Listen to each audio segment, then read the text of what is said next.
बस बस, जिसकी जो भरपाई है हम करेंगे, लेकिन जो भी होगा देश के कानून के मुताबिक होगा, किसी के पूर्वजों के रिवाजों या नियमों के मुताबिक नहीं। सिंह सर, लाश को नीचे उतारो, और कोई भी अगर बीच में आए तो पिस्तौल तानने से चूकना मत उस पे। बख्शी, शेखावत। जी सर।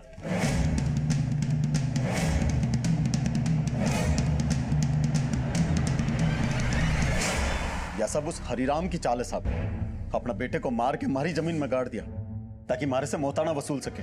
आरोप तो कोई भी किसी पे लगा सकता है, साला जीजे को नहीं मार सकता तो फिर बाप बेटे को कैसे मारेगा? अरे पैसे का यार है साहब वो, उसे बेटे की कुछ ना पड़ी। अपने बेटे से कम उम्र की तो लुगाई लेके आया हुआ है वो। पहले इन्होंने मेरे बेटे को मारा, अब मेरी बेटी की जान के पीछे पड़े हुए। पति रोज उसे मारता है, ससुर रोज गालियां निकालता है, अपना दुखड़ा रोज मेरे पास आके रोती रहती है। साहब मुझे तो डर है कि कहीं उसकी जान भी ना चली जाए, ये उसे मार ना दे। उसने अपनी बेटी भी ब्याही ना साहब, तो हमसे नकदी और 1 किला जमीन ली, और वो सोचता है कि मेरे लंगड़े बेटे से अपनी बेटी ब्याह के उसने हम पे एहसान किया है। वो जैसा भी हो, तुम्हारी बहू का चेहरा बता रहा है, भले लोग तुम भी नहीं हो। अब साहब मियाँ बीवी में अनबन तो होती है, कभी कभी हाथ उड़ जाता है, लेकिन इसका ये मतलब तो नहीं कि मैं अपनी बीवी को प्यार ना करता। अपनी बीवी से प्यार करता है तो फिर बीवी के भाई को किस नफरत में गाड़ दिया तूने? और मैंने कभी अपने दुश्मन की कब्र ना खोदी, मैं अपने दोस्त को कैसे गाड़ूंगा साहब? साहब, भले ही भाई साहब की लाश नकुल जी के खेत से मिली है, लेकिन नकुल जी ने भाई साहब को नहीं मारा। पति के डर से कुछ छुपा तो नहीं रही ना तुम हमसे? फिर तुम्हें अपने पति से इतनी भी शिकायत नहीं कि वो तुम्हें मारता है? औरत क्या शिकायत करेगी साहब? भाई साहब को बोलती तो वो नकुल जी को 2 बातें कहकर चुप हो जाते, और पिता ने तो कभी सुनी ही नहीं हमारी। क्या तुम्हारे पिता इतने गए गुजरे हैं कि मौताना के लालच में अपने बेटे की हत्या का षड्यंत्र रचे? षड्यंत्र का तो पता नहीं साहब, पर हाँ लालची तो है वो। गड़ी लाश आंखों से तो दिखती नहीं, ये कैसे मालूम हुआ कि नकुल के खेत में लाश किस जगह पर गड़ी थी? साहब मैंने नहीं पता, मैंने तो सुना कि नकुल के खेत में हमारे बेटे की लाश है। मैं दौड़ के आया, देखा तो गड्ढा खुदा हुआ था, उसमें राकेश था। अरे हटो रे। लाश गड्ढे में थी तो गड्ढा किसने खोदा? मैंने नहीं पता, पहले से लोग वहां मौजूद थे। आप तो जानते होंगे कि गड्ढा किसने खोदा। मैं और हमारे आदमी तो हरिराम के बाद पहुंचे थे वहां। राकेश की हत्या का राज समझने के लिए पुलिस अब ये जानने में जुटी थी कि अगर राकेश को मारकर गाड़ दिया गया था तो वो शख्स कौन था जिसने हत्या के 4 दिन बाद नकुल के खेत में वो गड्ढा खोदा जिसमें राकेश की लाश मिली। सिंह वो जो भी था ये जानता था कि राकेश की लाश यहाँ गड़ी हुई थी, और अगर नकुल ने राकेश को गाड़ा था तो ये गड्ढा खोदने वाला जरूर नकुल का राजदार होगा, जो ये चाहता था कि नकुल फंस जाए। और अगर राकेश की हत्या मौताना के लालच में हुई है तो ये काम हरिराम के इशारे पे हो सकता है। सर, हरिराम लालची है, ये गांव वाले भी बता रहे थे, लेकिन जिस दिन राकेश गायब हुआ उस दिन आसपास के खेत वालों ने राकेश और नकुल को दोनों को यहाँ देखा था। ये खेत नकुल का है और वो राकेश का। दोनों जीजा साले दोपहर का खाना साथ ही खाया करते थे। सर, पता चला है जिस दिन राकेश गायब हुआ उस दिन हरिराम के घर पूजा और भोज का कार्यक्रम था। नकुल ही नहीं बल्कि आधा गांव हरिराम के घर पे था, लेकिन नकुल और राकेश खेत पे आए थे। अगर हरिराम के घर पे पूजा और भोज था और आधा गांव वहां था तो सिर्फ नकुल और राकेश ही खेत पर क्यों आए थे? साहब, राकेश जी को खेत पर घना काम था, वो तो पूजा तक ना रुकने वाले थे, लेकिन मैंने ही उन्हें पूजा तक रोक कर रखा था। हो गई पूजा खत्म, अब जाऊं मैं खेत पे?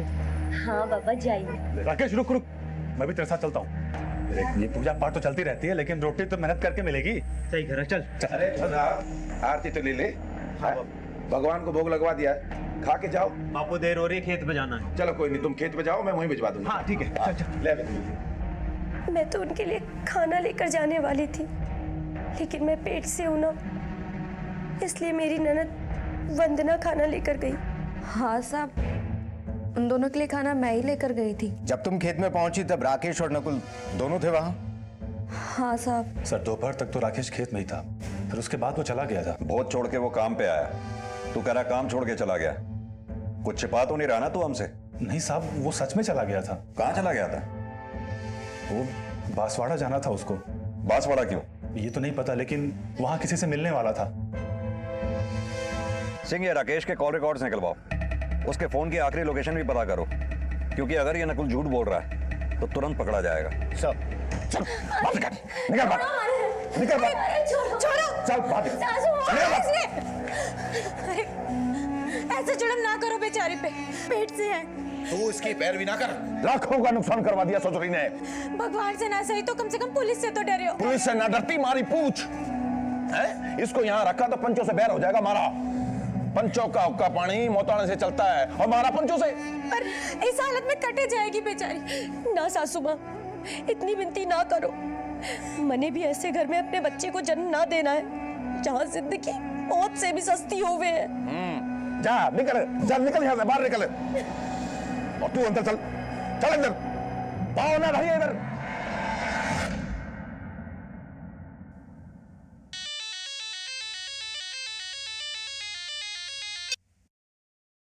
अब क्या हुआ?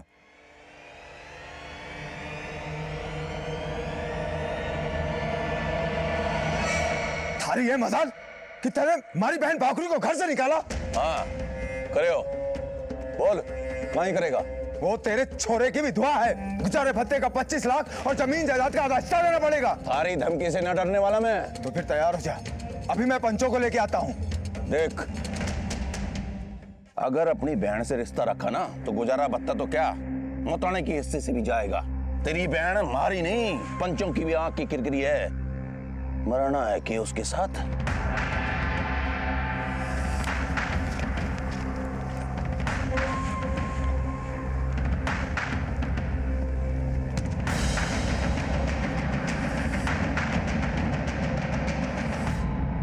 सर, राकेश की हत्या से 4 दिन पहले दोपहर 1 बजे तक उसके फोन की लोकेशन टिप्पणिया गांव की ही थी, लेकिन फोन बंद होने के आधा घंटे पहले उसे एक कॉल आया था बांसवाड़ा से।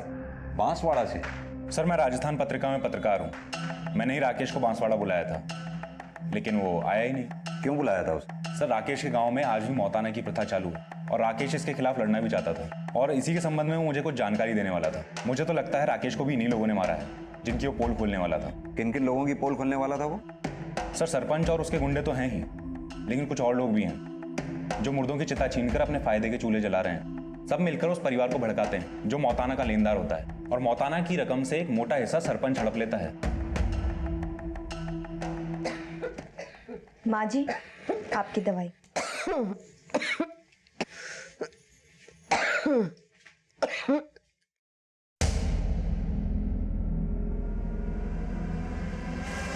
आज से ये हमारे साथ रहेगी।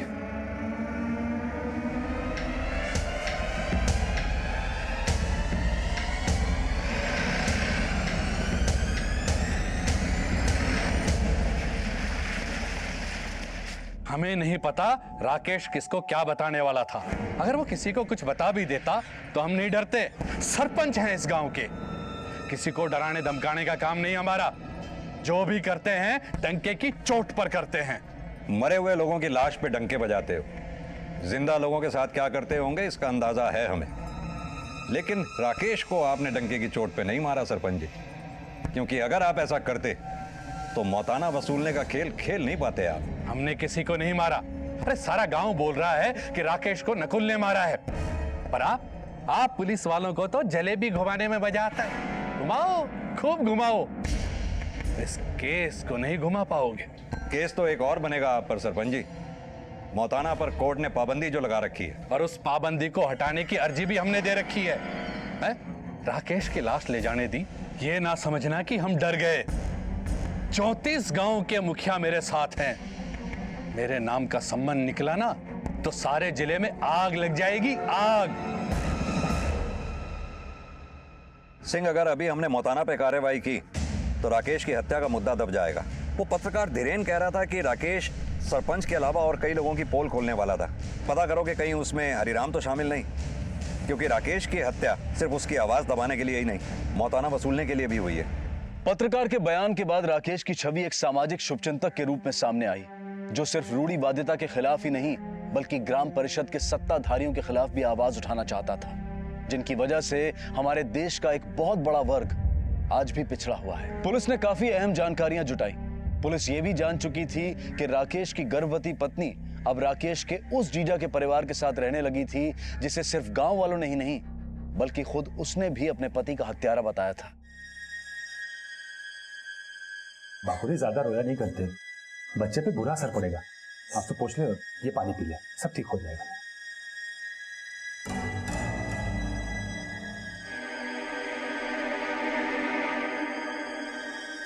नकुल, बाहर आ।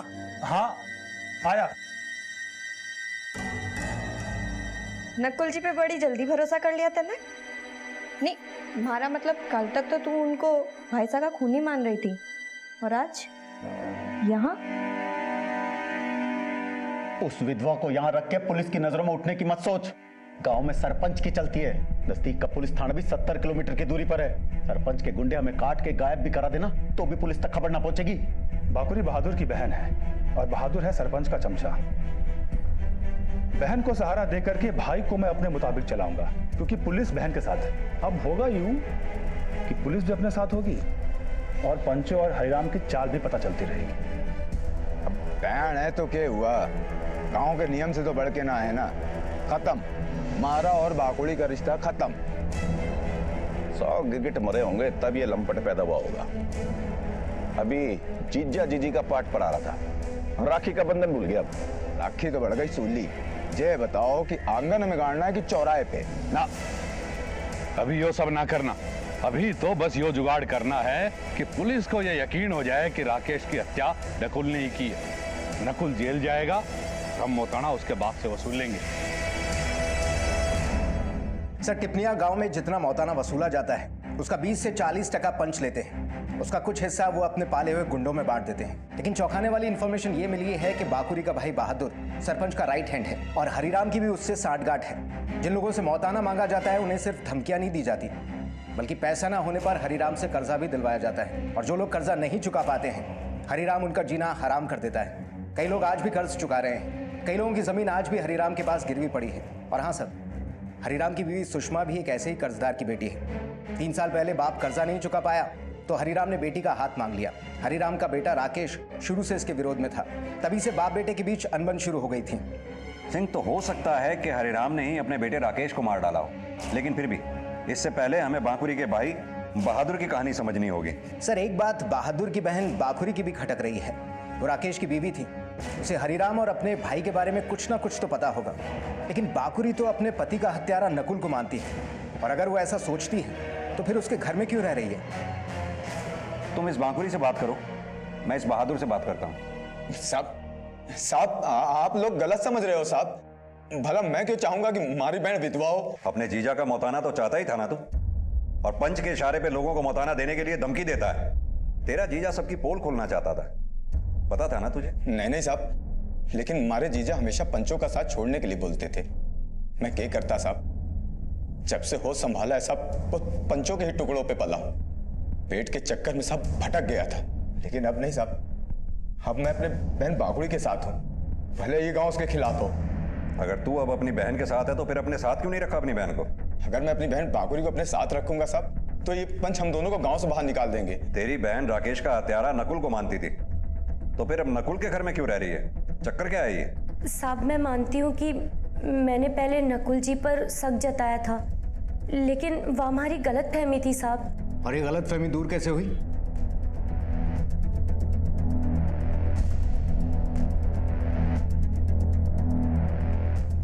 बाकुरी, तुम हमारी बहन है और अपने भाई पे भरोसा रख, परेशान मत हो। तेरा भाई हमेशा तेरे साथ है, तू इसके साथ चली जा। माने पता है आप मने राकेश का हत्यारा मान रहे हो, पर हमारा यकीन करो, थारा ससुर मने फंसा रही हो। हाँ बाकुरी, अगर नकुल ने जीजा जी की हत्या की होती तो पता भी न चलता कि लाश कहाँ गड़ी है, पर उस ससुरे को सब पता है और उसके चेले को भी। हाँ साहब, ये गड्ढा हरिराम के चेले ने ही खोदा था, पर पहले मुझे पता नहीं था साहब। पहले नहीं पता था तो अब कैसे पता चला? वो साहब, जिस वक्त लाश नकुल के खेत में मिली तो थोड़ी देर पहले ही मैंने हरिराम के चेले को खेत में हाथ मुंह धोते हुए देखा था। बाद में वही चेला हरिराम को नकुल के खेत में ले गया। साहब, राकेश जी परायों की ही ना बल्कि अपने बाबूजी की भी घनी फिक्र करते थे। वो उन्हें हमेशा समझाया करते थे कि कम से कम गरीबों की बद्दुआ तो ना लें। बापू, धनिया की जमीन की जब्त की, तुरंत उसकी जमीन वापस कर दो। 6 महीने से ब्याज नहीं दिया उसने, तो जमीन पर कब्जा ना करूंगा तो बोल क्या करूं? आरती उतारूं? आरती ना, उसकी इज्जत उतारना चाहते थे। जमीन तो बाद में जब्त की, पहले तो उसकी बेटी मांग रहे थे। आप लालची नहीं, हफ्सी भी हो। एक मजबूर की बेटी की जिंदगी बर्बाद करके अब आवाज नीची रखा कर, नहीं तो किसी दिन तेरी आवाज। राकेश पंचो और हरिराम की नहीं, तुम्हारे भाई की भी पोल खोलना चाह रहा था। कभी राकेश ने इस बारे में कुछ नहीं बताया? ऐसा तो कुछ ना बताया साहब, लेकिन ये हमारे भाई बहादुर को कुछ ज़्यादा पसंद ना करते थे। इन्होंने कई बार मुझे बहादुर को घर आने से मना करने को भी कहा, लेकिन साहब हमारा भाई जैसा भी हो वो हमारा सुहाग ना उजाड़ सके है। कहाँ मर गया ये छगन? फोन ही ना उठा रहा। जाके ढूंढो, आके फाड़ फाड़ के क्या देख रहे हो? जाओ। जी हुकुम।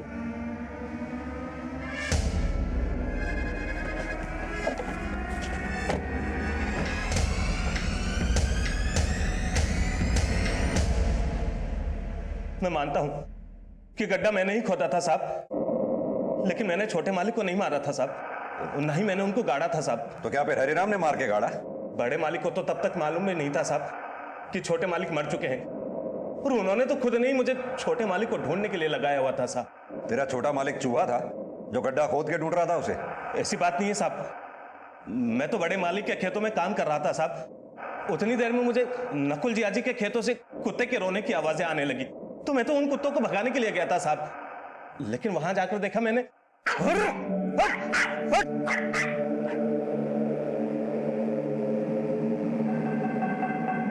बड़े मालिक को नकुल जी आजी के ऊपर पहले से ही शक था साहब, इसीलिए मैंने उस उथली हुई जमीन को खोदा था साहब।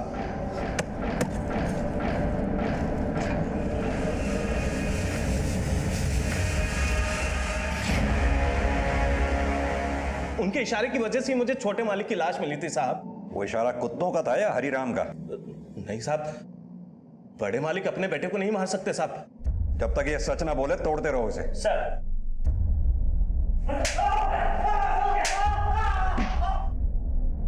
छगन मोटी चमड़ी का है, जितना भी पीटो सच बोलेगा। मेरे खिलाफ तो कभी ना बोले। तुम्हें क्या लगता है छगन का झूठ सुनकर हम यहाँ आए? आप अपने मन में कुछ भी मनगढ़ंत सोच लो, आपकी मर्जी, पर छगन कभी भी मेरे खिलाफ ना बोले।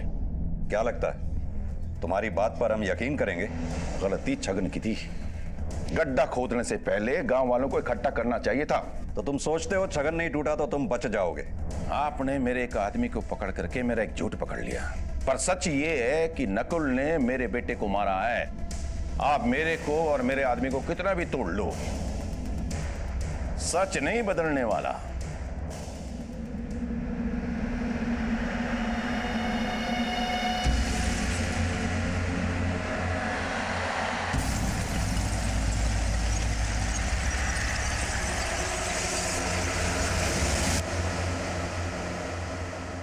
अरे जीजी, अरे लेटी रहो लेटी रहो। पेट से हो ना? हमारी वजह से आपको कितनी दिक्कत हो रही है? नहीं, हमारी तो किस्मत में ही सेवा करना लिखा है। वैसे तुम्हारे पेट को देखकर लगता है कि डिलीवरी 9वें महीने की बजाय 7वें महीने में ही हो जाएगी। हाँ हाँ शायद। सर, राकेश की पोस्टमार्टम रिपोर्ट आ गई। रिपोर्ट के हिसाब से हत्या जहर देकर की गई। उसके दांतों से खाने के ट्रेसेस मिले हैं, शायद उसके खाने में जहर दिया गया था। और हाँ सर, हत्या का दिन और समय उस दिन से मैच करता है जिस दिन राकेश का फोन बंद हुआ था। मतलब कि वो दिन जब हरिराम के घर में भोज और पूजा का कार्यक्रम चल रहा था। लगभग सारा गांव वहीं पर था, लेकिन राकेश और नकुल दोनों खेत पे गए। दोनों का खाना भी हरिराम के घर से आया, लेकिन अगर खाने में जहर हरिराम के घर से मिलकर आया होता तो सिर्फ राकेश ना मरता। मतलब साफ है, नकुल हमसे झूठ बोल रहा है। राकेश की हत्या भी वहीं हुई थी जहां उसकी लाश गड़ी हुई मिली है। ये नकुल को उठा के लाओ। साहब, मैंने राकेश को नहीं मारा, मारा विश्वास करो। बहादुर को पैसे क्यों दे रहा था? तू बोलेगा या तोड़े तेरे को? साहब बताता हूँ। साहब, बहादुर जानता था कि वो गड्ढा किसने खोदा था, और उसने बोला कि अगर मैं उसे पैसा दूंगा तो वो आपको उसका सही नाम बता देगा। लालच में ही, लेकिन उसने आपको सही बताया। अरे हरिराम ही मारे को फंसा रहा है। चल माना कि हरिराम के आदमी ने गड्ढा खोदा था, लेकिन राकेश की लाश तो तेरी जमीन पे मिली थी ना। उसकी हत्या भी तभी हुई जब तुम दोनों साथ में मिलकर दोपहर को खाना खा रहे थे। उसके खाने में जहर था, मतलब साफ है कि जहर तूने ही मिलाया होगा। ये सब खाने में जहर नहीं मिलाया मैंने, तब खाने में तो पहले से ही जहर था। तो फिर तू कैसे बच गया? तब लेकिन खाना मैंने खाया ही नहीं था, लेकिन कोशिश मरने मारने की भी हुई थी, और इन सब में हमारी बीवी वंदना का हाथ है, क्योंकि खाना का डब्बा वही लेके आई थी। राकेश, हाँ हाँ खाना आ गया। वंदना, खाना परोस के बिना जावेगी? बहुत चल रहा है घर पर, वहाँ ज्यादा जरूरत है हमारी।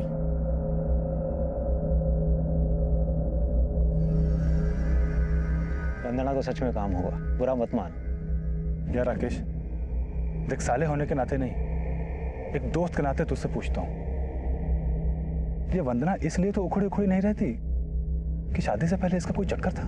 ए ना ना, ऐसा कुछ ना है। मैं उस दिन इतना परेशान था कि मैं बिना कुछ खाए चला गया,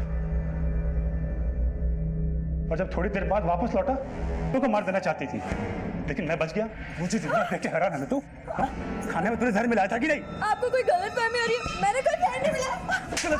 अरे गलतफहमी मुझे हुई थी, तो तेरे दिल में अपने लिए प्यार पैदा कर लूंगा। जो अपने भाई की ना हुई वो बच्चे की क्या होगी? साहब, मैं आपको सब कुछ सच बताना चाहता था, लेकिन मैं डर रहा था कि कहीं गांव वालों की तरह आप भी मुझे राकेश का हत्यारा ना मान लो। ये इसकी बीवी वंदना को बुलाओ, देखते हैं क्या बोलती है, और नकुल के साले बहादुर को भी। सर, नकुल की बीवी वंदना का मर्डर हो गया। बहुत जोर देने पर भी उन्होंने वंदना की हत्या में अपना हाथ होने से इनकार किया, और वंदना के कॉल रिकॉर्ड से कुछ नए समीकरण जोड़े जाने लगे। सर, वंदना का फोन हरिराम के खेत से मिला। वंदना के फोन से आखिरी बार कॉल हरिराम के घर लैंडलाइन पर किया गया। सिंह, नकुल ने बोला था कि राकेश की लाश के उसके खेत में गड़े होने का राज वंदना ने हरिराम को बताया था। कहीं ऐसा तो नहीं नकुल की गिरफ्तारी के बाद हरिराम को यह लगा हो कि वो नकुल से अपने बेटे की हत्या का मौताना नहीं मांग पाएगा, जिसकी वजह से उसने वंदना को मार के नकुल पे शक पक्का किया और बेटे के बाद बेटी की हत्या का मौताना मांगने लगा। सर, बहादुर गायब है, उसके घर पे भी ताला लगा है और उसका फोन भी बंद है। पता करो ये बहादुर के गायब होने का राज क्या है, तब तक मैं इस हरिराम की खबर लेता हूँ। साहब, हमारी बेटी वंदना ने हमारे को कुछ ना बताया। ये तो नकुल और उसके बाप की चाल है, अपने को सच्चा साबित करने के लिए पहले हमारी बेटी वंदना पे आरोप लगाए, और आप उनकी बातों पे यकीन करके मारे से बोल रहे कि मैंने अपनी बेटी को मार दिया। लेकिन तुम्हारी बेटी की लाश तुम्हारे ही खेत में मिली। नकुल ने मार के डाला होगा। वंदना की जब हत्या हुई तब नकुल जेल में था और तुम्हारी बेटी ने तुम्हें कॉल किया था। साहब, मेरे से किसी कोई बात ना हुई। तुम्हारी बेटी ने लैंडलाइन पे तुम्हें फोन किया था और 2 मिनट 14 सेकंड तक बात हुई थी उससे। साहब, मैं आपको कितनी बार बताने लग रहा हूँ कि मेरी कोई किसी से बात ना हुई। हाँ, हो सकता है कि हमारी बीवी सुषमा से उसकी बात हुई हो। हाँ साहब, वंदना से हमारी बात हुई थी। वो बाकुरी के बच्चे को लेकर। बच्चे को लेकर क्या? साहब, वो कह रही थी कि बाकुरी की शादी को 5 महीने हुए हैं, लेकिन उसके पेट में जो बच्चा है वो 7 महीने का है। सर, मैंने पता किया, सुषमा से बात करने से पहले वंदना बाकुरी की डॉक्टर से मिली थी। उसी ने उसको बताया कि बाकुरी 7 महीने की प्रेग्नेंट है। ये बात भी साफ है कि बाकुरी और राकेश की शादी 5 महीने पहले ही हुई। वो साहब, मैं और राकेश जी शादी से पहले एक दूसरे को जानते थे। यानी कि तुम ये कहना चाहती हो कि ये बच्चा राकेश का ही है? वंदना की तुमसे इस बारे में कोई बात हुई थी? वैसे तुम्हारे पेट को देखकर लगता है कि डिलीवरी 9वें महीने की बजाय 7वें महीने में ही हो जाएगी। साहब, वंदना को ऐसा लग रहा था, लेकिन मैं उसको सच ना बता पाई। लेकिन उसे पता लगता ही उसकी हत्या क्यों हो गई? और ये बहादुर कहाँ है? मैंने ना पता साहब। तो ये तो पता होगा कि जिस दिन राकेश की हत्या हुई उस दिन खाने का टिफिन तुमने ही वंदना को दिया था और उस खाने में जहर था। आप ये कहना चाहो साहब कि मैंने अपने ही पति को जहर वाला खाना खिलाया? तो अब तुम ये कहना चाहोगी कि उस खाने में जहर वंदना ने मिलाया था? मैंने कुछ समझ ना आ रहा साहब। ठीक है, तुम जा सकती हो।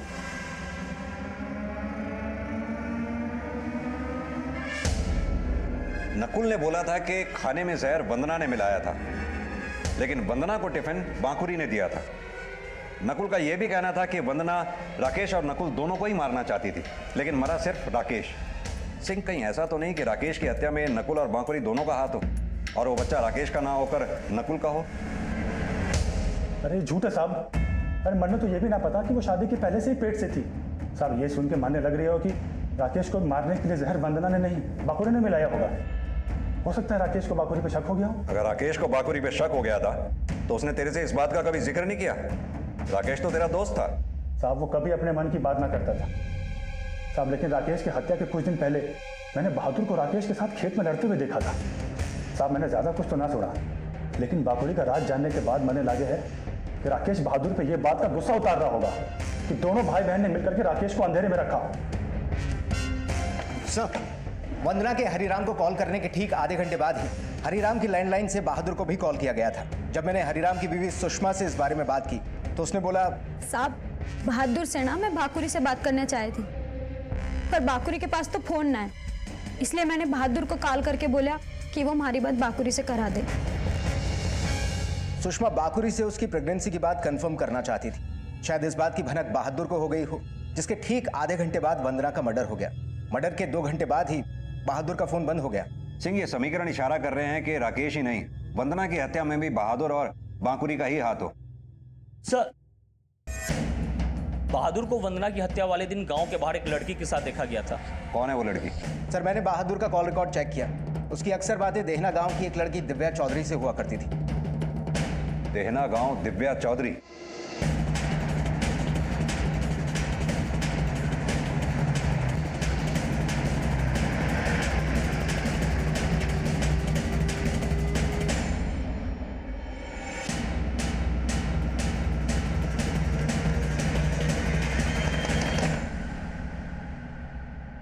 जी कहिए। दिव्या यहीं रहती है?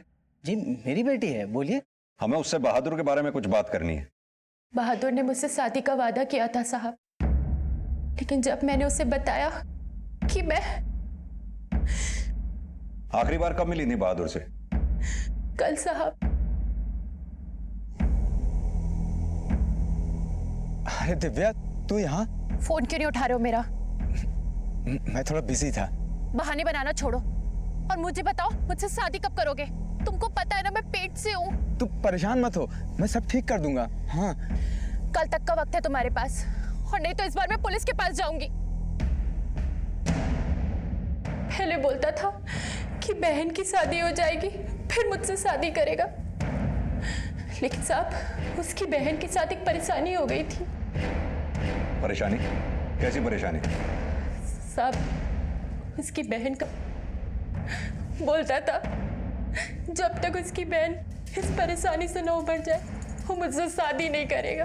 किसने किया था उसकी बहन के साथ रेप? ये मुझे नहीं पता साहब। तो तुम्हारे साथ रेप हुआ था? किसने किया था?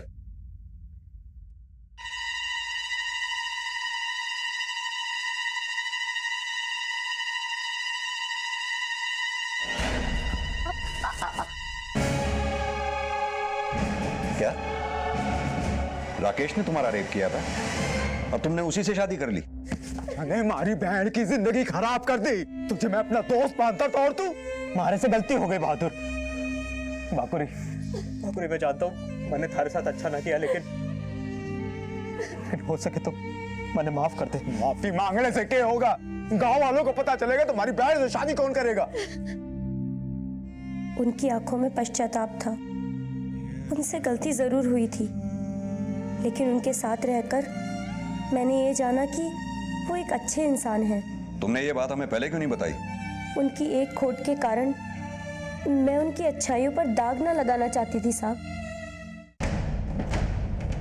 ये बांकुरी वाकई राकेश पे कोई दाग नहीं लगाना चाहती थी, या राकेश ने जो दाग इसे दिए ये दोनों भाई बहन मिलकर उसका बदला ले रहे थे? सर, अभी अभी टिपनिया गांव से फोन आया था, गांव के बाहर ही बहादुर की लाश मिली है।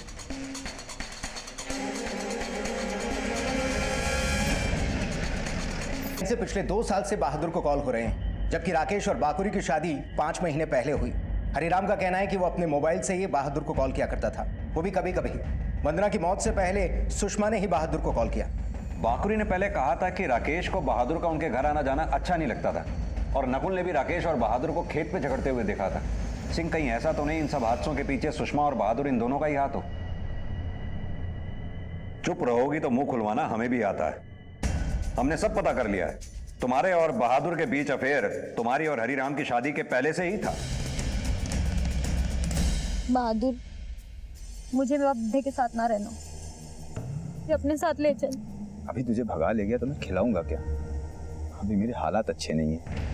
हमारे ब्याह के बाद भी मैं और बहादुर एक दूसरे से छुप छुप के मिला करते थे, लेकिन बहादुर ने मैंने अपने साथ भगाने की बजाय अपनी बहन बाकुरी का ब्याह हरिराम के बेटे राकेश से करने की बात बोली। ऐसे चोरी चुपके से मिलते रहे तो हम लोग पकड़े जाएंगे।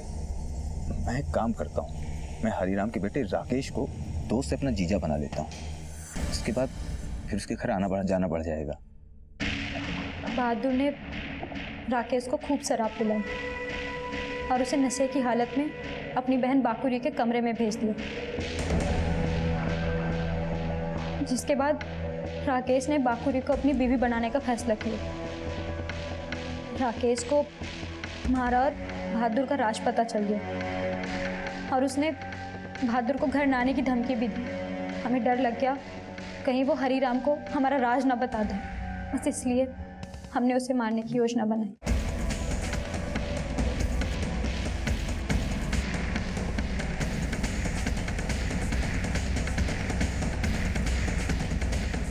राकेश तो मर गए, लेकिन वंदना को बाकुरी और राकेश का राज पता चल गया। शादी को हुए तो 5 महीने ही हुए हैं और पेट 7 महीने का है। मने तो लागे भाईसा के खून में बाकुड़ी का ही हाथ है। मैंने ये बात बहादुर को बता दी और बहादुर वंदना से मिला। उसने वंदना को समझाने की कोशिश करी कि ये बच्चा की हत्या उससे मिले धोखे की वजह से की, लेकिन बहादुर के साथ मिलकर उसने राकेश का ही नहीं बल्कि बाकुरी का भी भरोसा तोड़ा। जिस रिश्ते को बचाए रखने के लिए सुषमा और बहादुर अपराध पर अपराध करते रहे, ना वो रिश्ता रहा और हरिराम के शोषण का शिकार होने की हमदर्दी भी सुषमा से छिन गई। हरिराम के साथ सुषमा की जिंदगी भले ही बर्बाद थी, लेकिन इतना सब करके भी उसे उम्र भर की कैद ही नसीब हुई। उनके अपराध ने न सिर्फ सुषमा के बच्चे का भविष्य अंधकार में डाला, बल्कि बाकुरी के होने वाले बच्चे के गुनहगार भी वही कहलाए। बाकुरी का मासूम बच्चा इस दुनिया में तो आया, लेकिन अपने पिता के प्यार से वो हमेशा वंचित रहेगा। अब मैं अनूप सोनी आपसे विदा लेता हूं, फिर मुलाकात होगी अगले एपिसोड में एक और चौंका देने वाले केस के साथ। तब तक अपना और अपने परिवार का ख्याल रखें और देखते रहें क्राइम पेट्रोल डायल 100। सबक एक को सीख हम सबको। जय हिंद।